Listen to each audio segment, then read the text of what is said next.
Pessoal, vou aqui mandar para você essa revisão sobre Guerra Fria e Revolução Chinesa, tá? Eu resolvi gravar essa aula aqui porque, principalmente Revolução Chinesa, que é um assunto um pouco mais complicado, e como os meninos atrapalharam, né, as minhas aulas essas últimas semanas, é, eu queria gravar aqui de uma forma mais tranquila, né? Então vamos lá, pessoal. Nós vamos começar a falar da Guerra Fria. A Guerra Fria foi um período que durou aí de 1947 a 1989. Foi um período ali pós Segunda Guerra Mundial. Esse período da Guerra Fria, nós costumamos dizer que o mundo ele fica bipolarizado. O que isso significa, né? Dizer que o mundo ele ficou bipolarizado. Significa dizer que o mundo ficou dividido entre o socialismo, da União das Repúblicas Socialistas Soviéticas, e o capitalismo dos Estados Unidos. Então foi um longo período que nós tivemos aí dessa bipolaridade entre Estados Unidos e União Soviética, certo? Bom, pessoal, aonde que está, né, a origem da Guerra Fria, pessoal? A origem da Guerra Fria, ela está no final da Segunda Guerra Mundial, né? Por quê? Vocês se lembram que quando a gente viu a Segunda Guerra Mundial, né? Os comunistas vão chegar a Berlim, na Alemanha. Eles é que vão dominar Berlim ali, né, na Alemanha no final da Segunda Guerra Mundial, né? E consequentemente depois os Estados Unidos acaba bombardeando o Japão, certo? Bom, a partir disso, os Estados Unidos mostram, olha, eu tenho a bomba atômica. A União Soviética, principalmente, nem tinha bomba atômica nesse momento, né? Ela não tinha ainda. Mas, o que nós vamos ter nesse momento? A União Soviética, ela vai querer exercer domínio sobre aqueles territórios a qual ela expulsou os nazistas, principalmente ali na região da Europa Oriental. Ao mesmo tempo, os Estados Unidos também vai querer exercer influência. Então, qual que é o desenho que nós temos ali? Os Estados Unidos tinham como objetivo exercer influência e combater o avanço do comunismo. A União Soviética tinha como influência expandir o comunismo.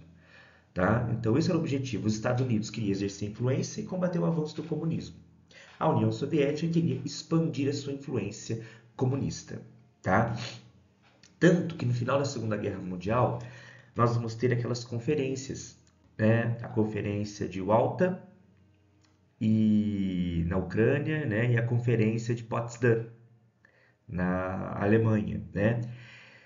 Lembra que a primeira conferência vai ser criada a ONU, né? Nessas duas conferências vai ser criada a ONU, né? A Organização das Nações Unidas, e a Alemanha vai ser dividida nesse momento aqui, né? Em Alemanha Oriental e Alemanha Ocidental. A Alemanha Oriental vai ficar sob influência da União Soviética e a Alemanha Ocidental vai ficar sob influência dos Estados Unidos. E lembrando que a capital da Alemanha, Berlim, nesse momento ela também passa a ser dividida, tá? Em Berlim Ocidental e Berlim Oriental, certo? Bom, e aí, pessoal? Após esse momento, qual que é o desenho, né, que nós temos? De um lado, nós vamos ter ali os países que estavam aliados aos Estados Unidos e do outro lado, países que estavam aliados à União Soviética, principalmente os países ali da região do leste europeu, tá? Nós vamos ter inclusive um momento em que o primeiro-ministro da Inglaterra ele vai até os Estados Unidos, o Winston Churchill, e ele faz um discurso. E nesse discurso dele, ele vai dizer o seguinte, que na Europa existe uma cortina de ferro. ou seja, uma grande cortina que separa o bloco capitalista do bloco comunista, né? Que forma um grande paredão, né? Uma grande cortina ali na Europa, separando esses dois blocos. E ele faz esse discurso porque naquele momento, gente, Grécia e Turquia estavam passando por conflitos internos, tá? E dentro tanto da Grécia quanto da Turquia, você tinha grupos que eram a favor dos Estados Unidos, mas você também tinha ali o avanço de grupos comunistas. E até então, a Inglaterra havia ficado de ajudar a Grécia e a Turquia. Só que a Inglaterra estava arrasada por conta do fim da Segunda Guerra Mundial. E então ele vai até os Estados Unidos, faz esse discurso da famosa cortina de ferro, né? Querendo dizer o seguinte, né? Que existe ali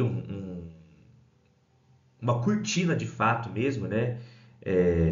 Na Europa, né, uma divisão durante ali, a Guerra Fria, né, entre Europa ocidental capitalista e Europa oriental socialista, né? E a parte oriental ficou sob influência da União Soviética, tá?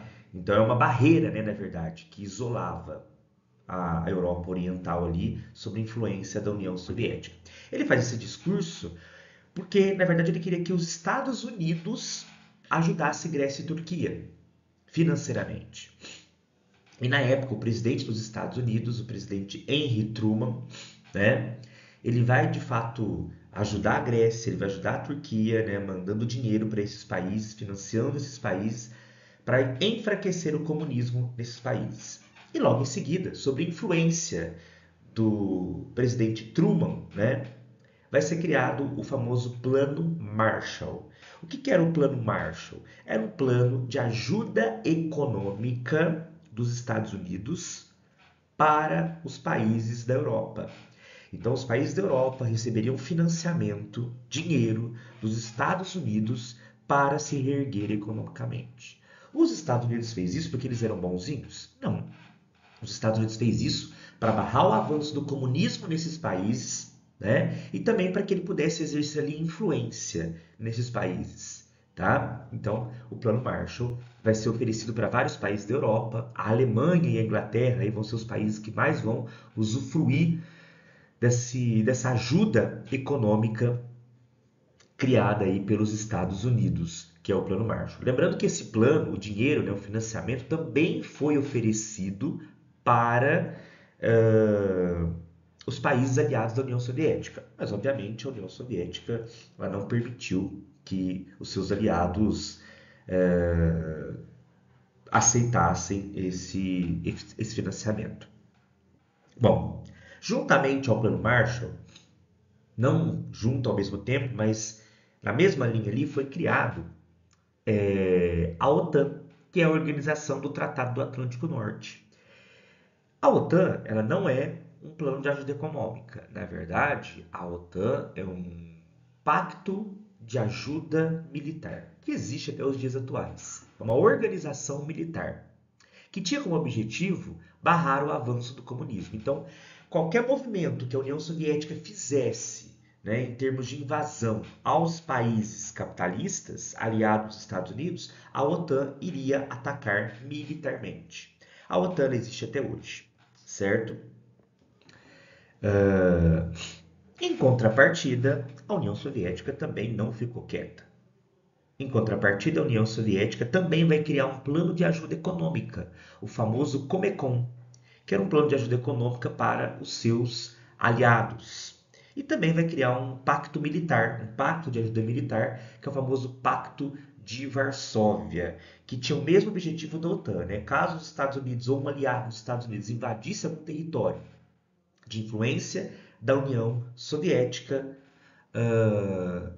o Pacto de Varsóvia seria acionado, né, e eles iam interferir nesse território militarmente, certo? Bom, e se eu dissesse para vocês o seguinte, aliás, fizesse uma pergunta, o que é a Guerra Fria? E, aliás, eu vou perguntar isso mesmo, né? Gente, o que é a Guerra Fria?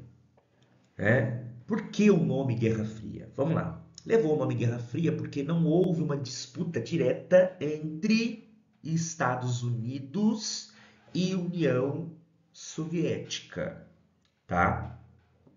Não houve uma disputa direta entre os dois. E a gente pode definir a Guerra Fria como uma disputa ideológica, militar, tecnológica, econômica, armamentista, enfim, né? Eu coloquei aqui de forma resumida, mas a Guerra Fria é uma disputa ideológica, militar, econômica, tecnológica e armamentista entre União Soviética e os Estados Unidos, certo? Bom, pessoal, uma outra coisa que surge nesse contexto de Guerra Fria é o macartismo. Ele surge nos Estados Unidos por um senador, Joseph McCarthy, uma coisa assim, o nome dele, né? Era um senador do Partido Republicano, né? E nesse momento ele vai fazer um discurso dizendo que nos Estados Unidos existiam traidores, que existiam comunistas, pessoas que eram aliadas à União Soviética, enfim. E nesse momento se inicia, né, em homenagem a ele, o famoso macartismo, que é um período nos Estados Unidos onde vai ocorrer de fato uma caça aos comunistas, né? Todas aquelas pessoas que eram tidas como comunistas, né, eram perseguidas, eram presas, tiveram que fugir. Então, intelectuais, jornalistas, artistas, professores, né? Muita gente teve que fugir porque de fato houve uma caça aos comunistas, né? O próprio Oppenheimer, né, lá da bomba atômica, né? Ele foi perseguido nesse momento aqui também, né? O Charles Chaplin foi perseguido nesse momento aqui também, tá? Porque jornalistas, intelectuais, escritores, nesse momento foram perseguidos, tá? Por serem associados ao comunismo, tá? Bom, uma outra coisa muito importante da Guerra Fria, a gente não vai detalhar isso, mas é a título de curiosidade, a espionagem. A espionagem foi algo extremamente forte durante esse período da Guerra Fria, tá? Os Estados Unidos produziam uma arma. De repente, a União Soviética vai produzir uma arma mais forte. De repente, os Estados Unidos vai produzir uma arma mais forte ainda. Como que isso acontecia? Isso acontecia devido à espionagem. Estados Unidos, CIA e União Soviética, a KGB, certo? Que eram os órgãos de espionagem.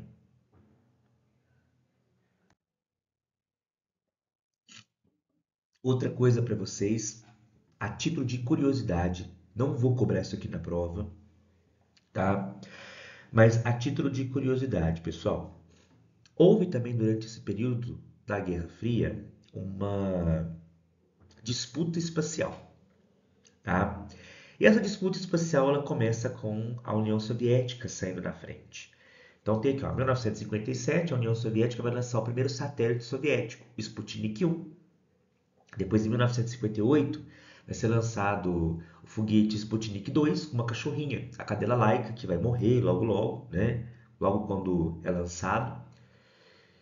E em 1961, o primeiro homem no espaço, né? O Yuri Gagarin, tá? Ele vai para o espaço, tá? Aí no foguete da União Soviética. Os Estados Unidos vêm logo atrás, né? Em 1958, os Estados Unidos vai lançar o primeiro satélite, o Explorer 1, tá? Primeiro satélite americano. E depois, em 1969, o programa Apollo, o primeiro homem aí a pisar na Lua, que é o Neil Armstrong, tá? Ele foi o primeiro homem a pisar na Lua. Mas isso aqui eu não vou cobrar na prova, é mais a título de curiosidade aí para vocês, tá certo? Bom, aquilo é aquilo que eu já falei para vocês, né? Que a Guerra Fria ela foi um conflito entre a União Soviética e os Estados Unidos. Não houve um conflito direto entre eles, entre as duas potências. E, na verdade, eles vão disputar aí áreas de influência, né? Eles lutavam por áreas de influência. E eles vão contribuir para conflitos em várias nações, tá? Então, durante aquele contexto de Guerra Fria, nós vamos ter vários conflitos. Aliás, durante a Guerra Fria, nós vamos ter vários conflitos, né? Quais conflitos são esses? Revolução Chinesa, Guerra das Coreias, Guerra do Vietnã, Revolução Cubana. A gente pode associar a própria ditadura militar aqui no Brasil como um contexto, dentro do contexto da Guerra Fria, tá? Então, pessoal, tudo isso aqui que a gente for trabalhar, Revolução Chinesa, Guerra Fria, Guerra das Coreias, não é um assunto à parte, são assuntos dentro da Guerra Fria, porque eles aconteceram dentro de um contexto da Guerra Fria, tá certo? Então agora a gente vai falar um pouquinho sobre a Revolução Chinesa. Pessoal, vamos lá. Vamos falar um pouquinho da Revolução Chinesa. Pessoal, vamos lá. Revolução Chinesa. Pessoal, para a gente entender a Revolução Chinesa, nós temos que falar um pouquinho da China imperialista. Pessoal, lá no século XIX, a China era um país muito fechado, né? É um país de cultura milenar, né? E era extremamente fechado, a China naquele momento ali. A China, nesse momento, era uma monarquia, tá? Tinha lá o imperador. Era a dinastia Manchu que governava a China nesse momento. E a China, ela tinha relações comerciais com outras nações, principalmente a Inglaterra. Porém, o comércio na China era feito através de um único porto. Um único porto. Porque para o governo chinês era mais fácil de controlar tudo que entrava e tudo que saía. Então, o comércio era feito, independente da nação, o comércio era feito através de um único porto, tá? E a China vendia muita seda, porcelana, chá para as outras nações e principalmente para a Inglaterra, tá? Principalmente para a Inglaterra. Só que o que acontece? A Inglaterra comprava muito produto chinês, né? Como eu disse para vocês, chá, porcelana, seda. Só que em contrapartida, a China não comprava quase nada. Então a Inglaterra, ela sentia que a balança comercial dela estava desfavorável, né? Ela comprava mais do que vendia.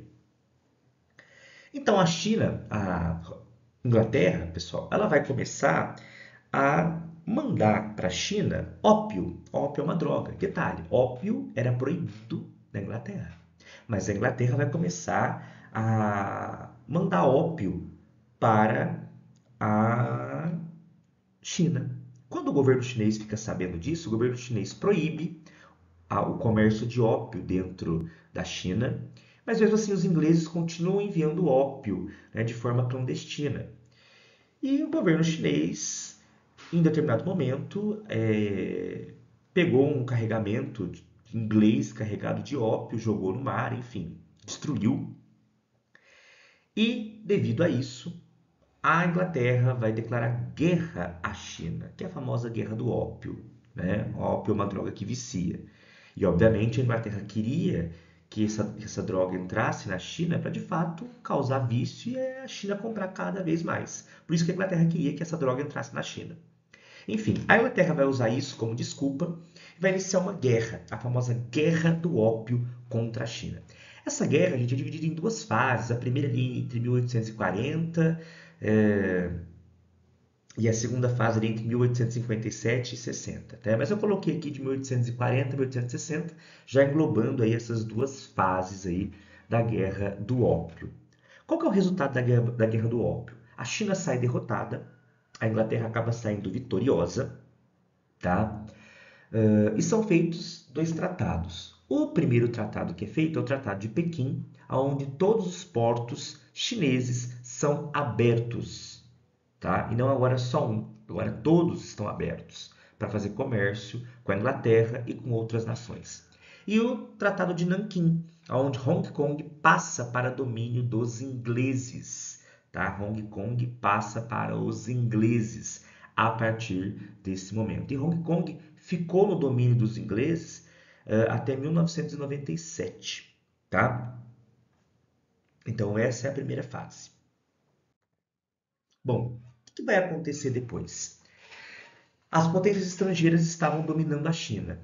E o fato das potências estrangeiras estarem dominando a China gerou muita insatisfação por uma parcela da população. E aí, em 1911, vai surgir o Kuomintang, Partido Nacionalista da China. Era um partido que tinha como objetivo expulsar as potências estrangeiras, né?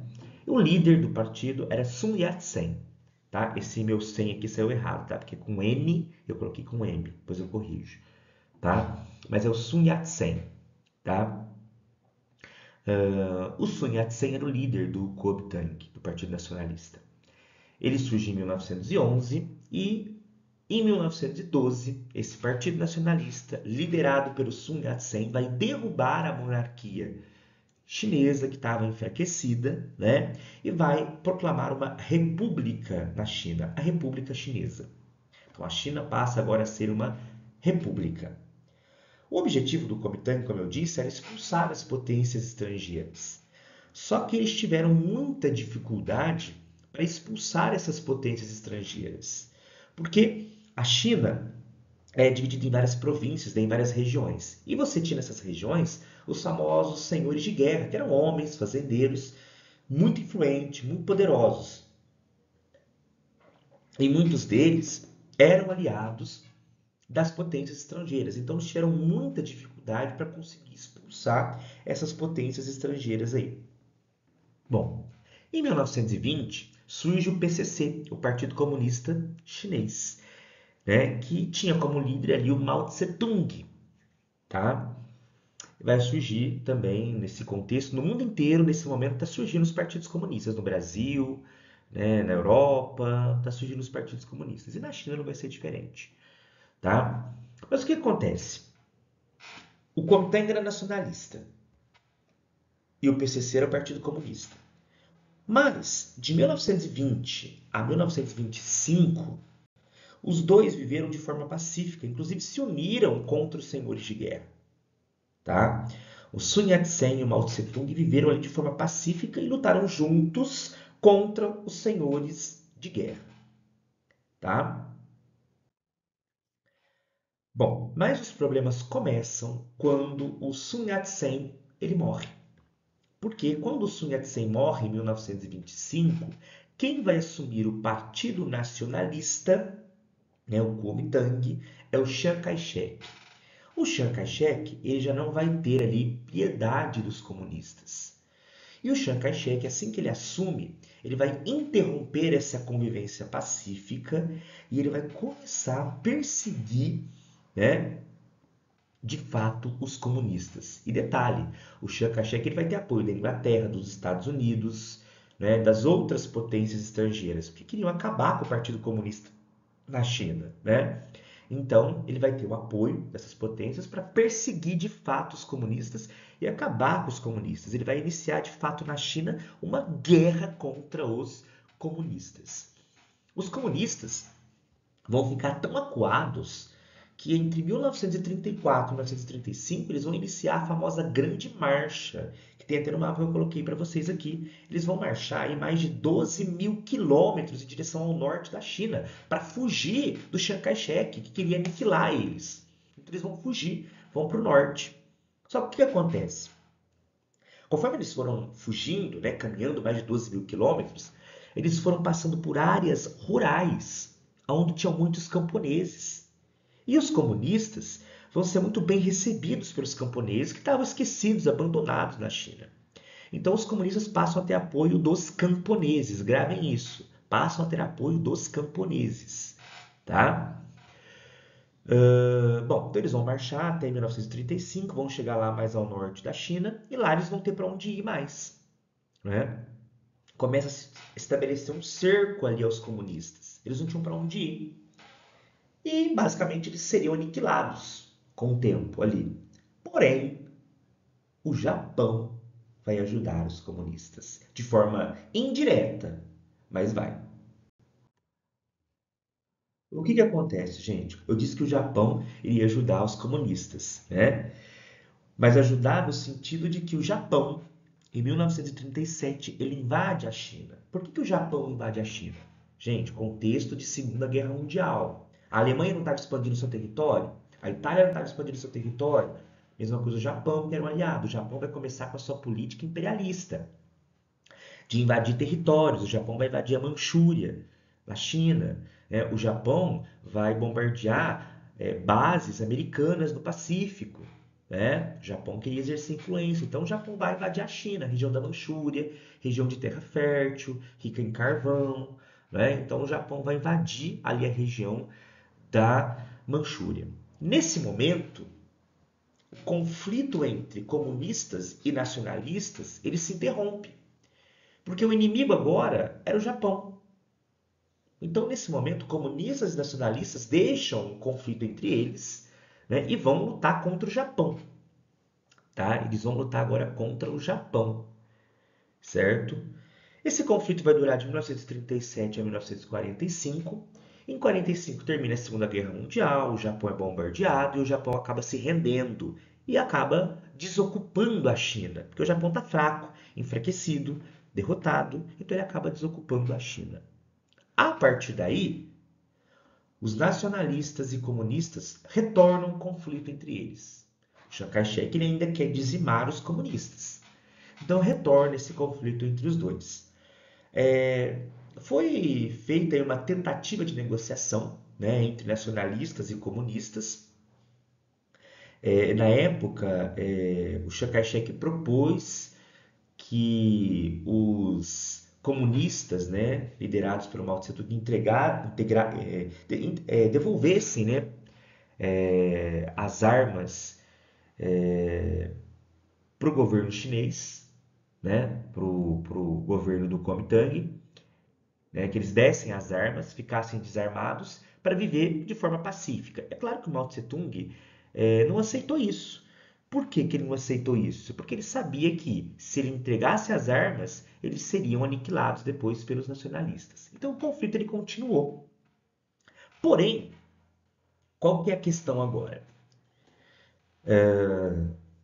Durante o período da Grande Marcha, eu não disse para vocês que os comunistas adquiriram apoio dos camponeses? Então, nesse momento agora, os camponeses estão lutando do lado dos comunistas. Ao mesmo tempo que o Kuomintang está enfraquecido, né? O Kuomintang está muito enfraquecido, né? Desde o momento que ele foi fundado até esse momento aqui, ele está totalmente enfraquecido. E isso faz com que o Partido Comunista do Mao Tse-tung, em 1949, com o apoio dos camponeses, tome o poder na China, né? E sob a liderança do Mao Tse-tung, e a partir daí se inicia a famosa Revolução Chinesa. Então, em 1949, Mao Tse-tung toma o poder na China, tá? O Chiang Kai-shek vai fugir para Taiwan, tá? E lá ele vai fundar uma república, certo? A partir de agora se inicia o que nós chamamos de Revolução Chinesa. Tá? Aqui está uma foto, né, do Mao Tse-tung, né, com esse cabelo bem charmoso dele, né? Nessa época que era muito comum as pessoas terem um quadro do Mao Tse-tung dentro das suas casas, tá? Bom, pessoal, quais são as primeiras medidas aí do Mao Tse-tung assim que ele assumiu o poder na China? Primeira coisa, planos quinquenais. Gente, o que são os planos quinquenais? É um plano que eu faço para 5 anos, para os próximos 5 anos. É como se eu estabelecesse metas para os próximos 5 anos. Sabe quando a gente estabelece uma meta? Nos próximos 3 meses eu preciso emagrecer tantos quilos. Né? Então você estabelece metas. No caso aqui, são metas para 5 anos. Então ele estabelecia metas que o governo chinês e a população deveria cumprir para os próximos 5 anos. Então ele vai adotar os famosos planos quinquenais. Tá? Outra coisa que o Mao Tse Tung vai adotar é o famoso grande salto para frente. O que é o grande salto para frente, pessoal? Foi uma política que o Mao Tse Tung adotou que ele queria industrializar a China. Então, a China nesse momento aqui, pessoal, não tinha indústria. Ele vai incentivar que as pessoas fizessem fornos em suas casas e queimassem madeira para derreter ferro. Isso vai dar errado, não vai dar certo, vai ser um caos, né? E ele também, nesse momento, nesse plano de grande salto para frente, ele vai fazer o seguinte: as terras eram do governo, né? Os camponeses viviam nessas terras, Os camponeses plantavam, produziam nessas terras e quando colhiam, eles tinham que entregar tudo para o governo. E o governo do Mao Tse Tung é que iria distribuir esses produtos para a população. Mas qual que era o problema disso? O governo era incapaz, o governo não conseguia distribuir, de fato, fazer com que os alimentos chegassem para todos. Então isso desestimulou o camponês. Para que o camponês vai trabalhar, vai se matar, vai entregar tudo para o governo e detalhe, sem saber se ele vai receber o alimento dele depois. Então isso desestimulou muitos camponeses a não produzirem alimentos. Isso vai gerar na China o que nós chamamos de a Grande Fome. Foi um período de grande fome na China, muita miséria, muitas mortes. Foi um dos piores períodos na China nesse momento aí, tá? Foi um dos piores momentos. Então esse grande salto pela frente vai vir aí, vai ser por água abaixo. Uma outra coisa que eu não falei na aula para vocês, né, é que o Mao Tse Tung inicialmente ele vai dar liberdade de expressão para as pessoas, vai ter liberdade de expressão. Só que de repente ele começa a perseguir todo mundo, né? Quando as pessoas começaram a criticar o Partido Comunista e o próprio Mao Tse Tung, aí ele começa a perseguir. Aí ele censura tudo, tá? Enquanto não havia críticas a ele, beleza, tinha liberdade de expressão. Quando começou a se criticar ele e o próprio Partido Comunista, aí o Mao Tse Tung ele vai censurar, ele vai começar a perseguir as pessoas, tá? Bom, e agora a principal medida do governo chinês, que eu acho que isso aqui que ficou um pouco mal explicado na aula, porque os meninos não deixaram eu explicar, né?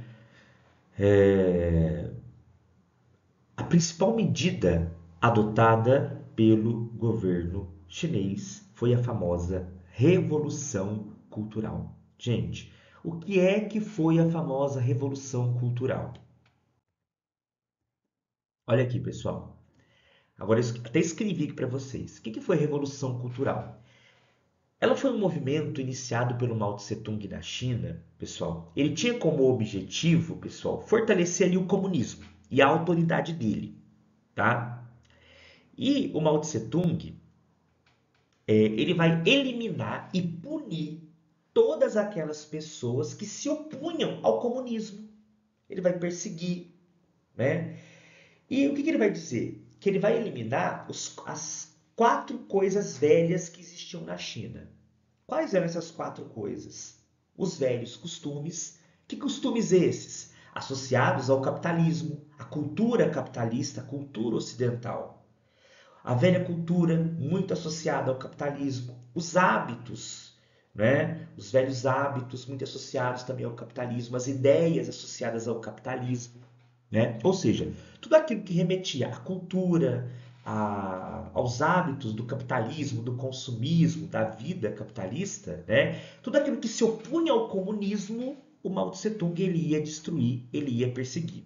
E ele começa pelos idosos. Então, por exemplo, todas aquelas pessoas do Partido Comunista que ajudavam ele a governar, que eram pessoas mais velhas e que, na visão do Mao Tse Tung, tinham esses velhos costumes, esses velhos hábitos, né? E que criticavam o Partido Comunista, essas pessoas foram afastadas, foram perseguidas. E no lugar, o Mao Tse Tung ele vai colocar jovens. Por quê? Por que ele vai colocar os jovens? Porque os jovens ele vai poder manipular desde pequeno, nas escolas.